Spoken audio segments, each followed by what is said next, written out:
So class 10 let's start with the chapter called gravitation. Gravitation में अपने को समझना है ग्रेविटेशन क्या होता है, केपलर लॉ क्या होता है, acceleration due to gravitational force क्या होता है। इससे पहले अपन एक्सेलरेशन समझेंगे क्या होता है ना। तो एक एक चीज़ शुरू करते हैं ज़्यादा बात करने से अच्छा। अब यहाँ पे देखना ग्रेविटेशन में क्या कहा है आपसे। So as we have learn the phenomena, phenomena का क्या मतलब होता है, कॉन्सेप्ट। फिनोमिना मतलब concept. Concept of gravitation was discovered by sir Isaac Newton. किसने डिस्कवर किया था? Sir Isaac Newton. As the story goes, मैं एक एक चीज़ पढ़ूंगा, डिटेल में बात करेंगे ताकि चैप्टर आपको समझ में आए। एक बार चैप्टर आपको समझ में आए then you will be able to solve the numerical based on this chapter. आगे he wondered why all apple fall vertically downward not at an angle to the vertical. बोलने का मतलब ये है कि जब एप्पल ऊपर से गिरा या फिर कोई भी ऑब्जेक्ट ऊपर से गिरा तो डायरेक्ट वर्टिकली डाउनवर्ड, मतलब वर्टिकली डाउनवर्ड ही क्यों गिरता है, ऐसे नीचे की तरफ, है ना। क्यों ना कुछ एंगल बना के गिरे, है ना, ऐसे क्यों नहीं होता है। ठीक है, ये जो सवाल आए मन में। ही वंडर्ड, उसके बाद बात करेंगे। ही wandered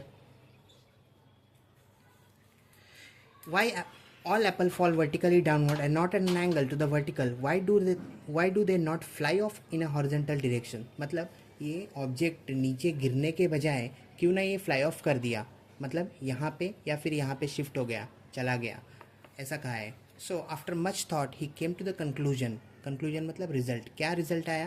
that the earth must be attracting the apple toward itself. कोई ना कोई फोर्स है जो खींच रहा है नीचे की तरफ, ठीक है। And this attractive force must be directed toward the centre of the earth. और वो अट्रैक्टिव फोर्स कहाँ पे है? Toward the centre of earth. इसका मतलब ये जो ऑब्जेक्ट ऊपर से नीचे गिर रहा है उसका डायरेक्शन कहाँ पे जा रहा है? Toward the centre of earth वो अट्रैक्ट हो रहा है, ठीक है। ये object toward the centre of earth attract हो रहा है। अगर हमने एक इमेजिनरी पार्ट ड्रॉ किया, बोला ये अर्थ है, तो ठीक है, इतना समझ में आया। आगे बात करेंगे। The direction from the apple on the tree to the center of the earth is the vertical direction of the position of the apple and thus apple fall vertically downward। अब यहाँ पे एक डायग्राम भी दिया है। On left figure 1.1 on left shows an apple on the earth। The force on an apple on the tree is toward the center of earth। कहाँ है? मैंने पहले ही बोल दिया, toward the center of earth, that is along the perpendicular from the position of the angle to the surface of earth। Perpendicular का क्या मतलब हुआ? जब आप एक सरफेस के ऊपर खड़े होते हो तो क्या परपेंडिकुलर या फिर बोलो नॉर्मल टू द सरफेस हो, आप क्या हो? नॉर्मल। यहाँ पे कोई खड़ा है ये सरफेस पे, ये सरफेस पे, तो वो क्या है? नॉर्मल टू द सरफेस या फिर परपेंडिकुलर टू द सरफेस, ठीक है। इतना समझ में आया। The figure also shows the gravitational force between the earth and the moon. अच्छा, अर्थ और मून के बीच का ग्रेविटेशनल फोर्स भी बता रहा है ये फिगर। आगे Newton thought that if the force of gravitation acts on apple on the tree at different height, मतलब अगर वो फोर्स ऑफ ग्रेविटेशन एप्पल के ऊपर लग रहा है तो क्या ये अलग ऑब्जेक्ट के ऊपर भी लग रहा है, दूसरे प्लैनेट के बीच में भी लग रहा है, प्लैनेट और सन के बीच में भी लग रहा है, ऐसे उसके मन में सवाल आए, ठीक है। आगे बात करेंगे फोर्स एंड मोशन। फोर्स क्या होता है? जब किसी भी ऑब्जेक्ट को मूव कराना हो तो उसमें क्या अप्लाई करना पड़ेगा? फोर्स अप्लाई करना पड़ेगा। जैसे मान लो यहाँ पे ये ऑब्जेक्ट है, यहाँ पे ये ऑब्जेक्ट है ना, जिसका मास m है, तो इसको मैंने मूव कराना है। अगर इसको मूव कराना है ये सरफेस पे, तो इसको अगर ये सरफेस पे मूव कराना है तो मुझे फोर्स अप्लाई करना पड़ेगा। लेकिन फोर्स का फॉर्मूला क्या है? Mass into acceleration. क्या है? Mass into acceleration. मास को हम किस में मेजर करते हैं? तो केजी में, और एक्सेलरेशन को मीटर पर सेकेंड स्क्वायर में। मतलब मास का यूनिट क्या होगा? केजी, और एक्सेलरेशन का मीटर पर सेकेंड स्क्वायर होगा। क्यों? क्योंकि ये चेंज इन वेलोसिटी होता है, change in velocity upon time, है ना। तो इसे लिखेंगे v upon T minus you upon T, मतलब v minus you upon T. तो मीटर पर सेकेंड स्क्वायर आया। क्या आया?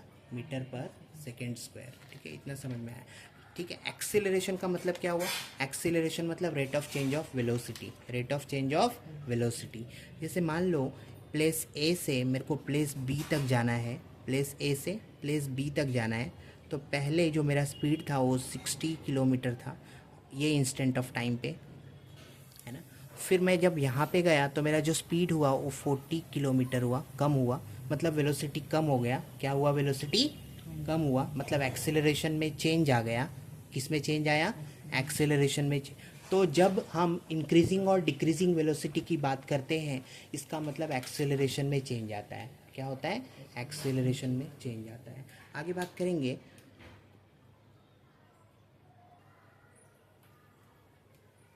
अब ये जो छोटा सा एक्सपेरिमेंट है, ये एक्सपेरिमेंट में क्या कहा है कि एक रस्सी ले लो, एक रस्सी मैं एक्सपेरिमेंट को यहाँ पे दिखाता हूँ कैसा एक्सपेरिमेंट है। एक रस्सी ले लेना है और यहाँ पे एक पत्थर को बांध देना है, स्टोन को बांध दिया मैंने, ठीक है। और फिर मैंने क्या किया ना, यहाँ पे इसको सर्कल में घुमाना शुरू किया, सर्कल में घुमाना शुरू किया, ठीक है। तो जब तक वो रस्सी को मैं सेंटर की तरफ खींच रहा था तब तक वो क्या सर्कुलर मोशन परफॉर्म कर रहा है। कौन? ये स्टोन, ये स्टोन, ये ऑब्जेक्ट क्या कर रहा है? सर्कुलर मोशन परफॉर्म कर रहा है। कब तक? जब तक मैं उस ये रस्सी को सेंटर की तरफ खींच रहा था। मतलब कोई ना कोई फोर्स है जो सेंटर की तरफ लगता है। ऐसे फोर्स को हम कहते हैं सेंट्रीपिटल फोर्स। क्या कहते हैं? Centripetal force. सेंट्रीपिटल फोर्स क्या होता है? A force acts on any object moving along a circle and it is directed toward the center of circle. This is called centripetal force. This is called centripetal force. Centripetal means center seeking. Centripetal का क्या मतलब होता है? Centre seeking. तो किसी भी object को circular motion provide करना है हमें, तो उसके लिए कौन सा फोर्स रिक्वायरमेंट है? तो सेंट्रीपिटल फोर्स। फिर से, किसी भी ऑब्जेक्ट को सर्कुलर मोशन हमें प्रोवाइड कराना है तो उसके लिए कौन सा फोर्स इंपॉर्टेंट है? सेंट्रीपिटल फोर्स इंपॉर्टेंट है। So you know that the moon, which is the natural satellite of earth, goes round it in a definite orbit. The direction of motion of moon as well as its speed constantly changes during this motion. So do you think some force is constantly acting on the moon? Yes. What must be the direction of the force? How would its motion have been if no force acts on it? So do the other planet in the solar system revolve around the sun in a similar fashion? मतलब क्या कहा है कि मान लो यहाँ पे सन centre में है और सारे प्लैनेट मर्क्यूरी, वीनस, अर्थ, मार्स, जुपिटर, सैटर्न, यूरेनस, है ना, ये सारे मूव कर रहे हैं एक फिक्स्ड ऑर्बिट में। फिक्स्ड मतलब definite orbit. Definite word use किया है टेक्स्ट बुक में, देखो। एक डेफिनेट ऑर्बिट में क्या कर रहे हैं? ये सारे मूव कर रहे हैं। तो क्या ये दोनों, ये प्लैनेट के बीच में, है ना, क्या ये प्लैनेट के बीच में कोई फोर्स एग्जिस्ट करता है? हाँ। तो वो फोर्स कौन सा है? ग्रेविटेशनल फोर्स है वो प्लैनेट के बीच में, ठीक है। इतना समझ में आया? हमें आगे बात करेंगे। So from above activity, examples and question, it is clear. क्या क्लियर हो गया? That for the moon to go around the earth there must be a force which is exerted on the moon, and this force must be exerted by the earth, which attract the moon toward itself. Similarly, the sun must be attracting the planet including the earth toward itself, है ना, ठीक है। Now we will discuss Kepler law क्या होता है। So planetary motion had been observed by astronomers since ancient times. Before Galileo, all observation of the planet's position were made with the naked eye. By the 16th century, a lot of data were available about planetary position and motion. Johannes Kepler studied these data. He noticed that the motion of planet follows certain law. Planet का जो motion है वो एक law को follow करता है। ये किसने बताया? जोहान्स केपलर ने। ही stated 3 law describing planetary motion. Planetary motion को डिस्क्राइब करने के लिए जोहान्स केपलर ने कितने लॉ दिए? 3 लॉ दिए। These are known as Kepler's law. क्या कहते हैं इसे हम? Kepler's law. तो अब समझेंगे केपलर फर्स्ट लॉ क्या कहता है। The orbit of planet is an ellipse with the sun at one of the foci. मतलब प्लैनेट का जो ऑर्बिट है वो कैसा है? इलिप्स के फॉर्म में। कौन सा फॉर्म में है? इलिप्स के फॉर्म में है, ठीक है। इलिप्स कब पढ़ेंगे? तो क्लास 11-12 में पढ़ेंगे मैथ में, है ना। तो the orbit of planet is an ellipse with the sun at one of the foci. Sun कहाँ पे है? एक फोकस पे, ठीक है। अब यहाँ पे देखो, shows the elliptical orbit of a planet revolving around the sun. The position of sun is indicated by the symbol S. किससे? एस से, है ना। एस किसका सिंबल है? सन का, है ना, ठीक है। आगे केपलर सेकेंड लॉ क्या कहता है? The line joining the planet and the sun sweeps out equal area in equal interval of time. मतलब बोलने का क्या मतलब है? बोलने का ये मतलब है A B and C D are distance covered by the planet in equal time. क्या? A B and C D are the distance covered by the planet in equal interval of time. That is, after equal interval of time, the position of the planet starting from A and C are shown by B and D respectively. बराबर ना? मतलब A और C का position किससे दिखाया है? B और D से। मतलब जितने टाइम में A से C गया उतने टाइम में बी से डी गया। अच्छा ऐसा है, ठीक है। आगे बात करेंगे। The straight line A S and C S sweeps equal area in equal interval of time. कौन सा straight line? A S and C S. कहाँ दिख रहा है ए एस? ए एस कहाँ दिख रहा है आपको? A S and C S equal area in equal interval of time, that is area ASB and CSD are equal। कौन सा एरिया? तो ASB। और कौन सा एरिया? तो CSD। दोनों भी क्या है? इक्वल है। अच्छा, केपलर सेकेंड लॉ इसके बारे में बात कर रहा है, इक्वल एरिया के बारे में बात कर रहा है, ठीक है। अब केपलर्स थर्ड लॉ। अच्छा, केपलर फर्स्ट लॉ को हम ये भी बोल सकते हैं क्या? Law of orbit. बोले? हाँ बोल सकते हैं। अच्छा, law of equal area second law को। थर्ड लॉ पे आते हैं। The square of period of revolution of around the sun is directly proportional to cube of mean distance of the planet from the sun. बोलने का क्या मतलब है? बोलने का मतलब है जो टी स्क्वायर है directly proportional to R cube है। T square directly proportional to R. अच्छा, डायरेक्टली प्रोपोर्शनल का साइन को हटाना है हमें, तो क्या लिखेंगे? के लिखेंगे। हाँ, सो हमने क्या निकाला? दस if R is the average distance of planet from the sun and T is its period. T का मतलब टाइम पीरियड। टी क्या मतलब? कैपिटल टी का मतलब टाइम पीरियड। आर क्या है? Average distance. तो स्क्वायर ऑफ टाइम पीरियड किसके बराबर है आपका? आर क्यूब के बराबर है ना। तो Kepler obtained this law simply from the study of position of planet obtained by regular observation. He had no explanation as to why planet obey this law. So we will see below how this law helped Newton in the formulation of the theory of gravitation, है ना। Newton's universal law of gravitation. So all the above consideration including Kepler's law led Newton to formulate his theory of universal gravitation. According to this theory, every object in the universe attract, क्या हुआ? Every object in the universe attract every other object with a definite force.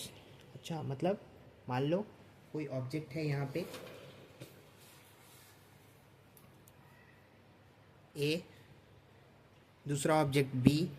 ये ए और B में कोई ना कोई force of attraction लग रहा है। अच्छा ऐसा है। दूसरा एक ऑब्जेक्ट मैंने लिया सी, इसमें भी लग रहा है।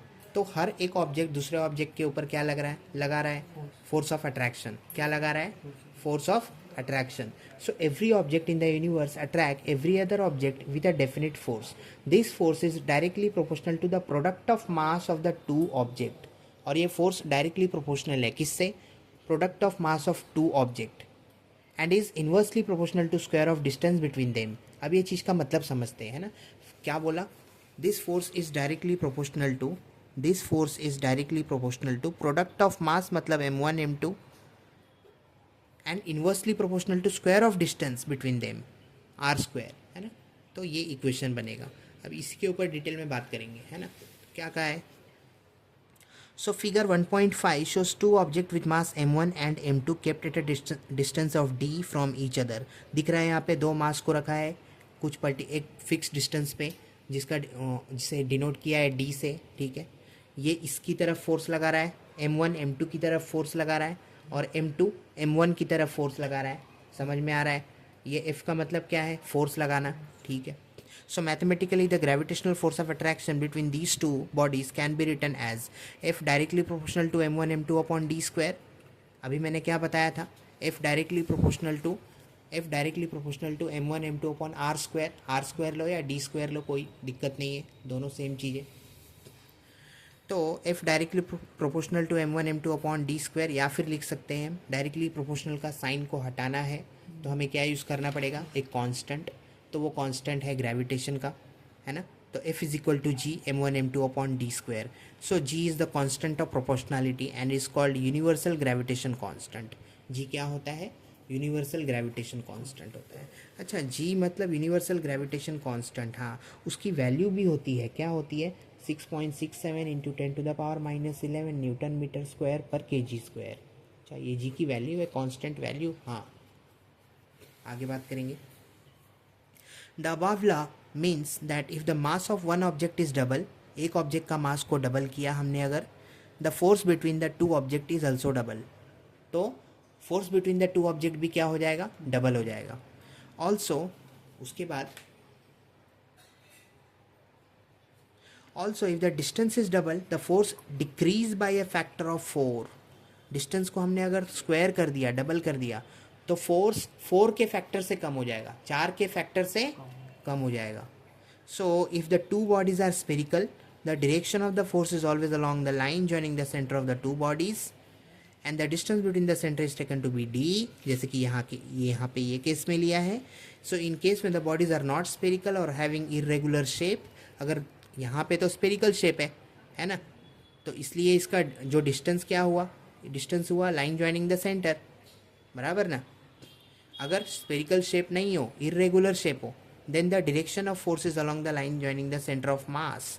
इरेगुलर शेप का क्या मतलब हुआ, इरेगुलर शेप मतलब मान लो ऐसा है, एक ऑब्जेक्ट ऐसा है, एक ऑब्जेक्ट ऐसा है ना, तो इसका सेंटर ऑफ मास m1 का है, ए मास m2 का है ना, तो इसका सेंटर ऑफ मास मतलब ये ऑब्जेक्ट का सेंटर ऑफ मास और ये ऑब्जेक्ट का सेंटर ऑफ मास हम लेंगे। लेकिन सर सेंटर ऑफ मास क्या होता है, तो सेंटर ऑफ मास क्या होता है समझेंगे अब ये पेन को मैं यहाँ पे पकड़ा हुआ ऐसे है ना, मैं कोशिश करता हूँ कि ये पॉइंट से मैं पकड़े रहूँ, लेकिन ये पॉइंट से तो पेन गिर गया, ठीक है। फिर मैं कोशिश करता हूँ कि ये पॉइंट से शायद पेन बैलेंस हो जाए और फिंगर पे ही रहे, लेकिन नहीं, गिर गया। फिर मैं देखा कि ये पॉइंट से, हाँ, तो यहाँ से तो क्या हुआ, पेन ना बैलेंस हो गया, बराबर नहीं गिर रहा है नीचे। तो मैं ये पॉइंट को, जहाँ पे ये पेन को मैं टच किया हो, ये पॉइंट को मैं क्या मानूंगा, सेंटर ऑफ मास। अच्छा, तो सेंटर ऑफ मास क्या होता है, centre of mass is nothing but the whole mass of body is suppose to be concentrated. तो जहाँ पे बॉडी का पूरा मास कॉन्सेंट्रेटेड है ना, वो सेंटर ऑफ मास। अब जरूरी नहीं है कि सेंटर ऑफ मास सेंटर पे ही मिले हमेशा हमें, सेंटर ऑफ मास कहीं भी मिल सकता है, ये इंपॉर्टेंट चीज़ है, ठीक है। आगे बात करेंगे। So then the direction of force is along the line joining the centre of mass. Centre of mass समझ में आ गया, हाँ। And D is the distance, and D is taken to be the distance between the two centre of mass. और D, ये case में जो D होगा, ये केस में जो डी होगा वो distance between the two centre of मास होगा। क्या होगा, distance between the two centre of मास। तो सेंटर ऑफ मास समझ में आया है। सो फ्रॉम इक्वेशन टू मतलब ये, it can be seen that the value of g is the gravitational force acting between two unit mass kept at a unit distance away from each other. Thus SI unit, the value of g is equal to gravitational force between two mass 1 kg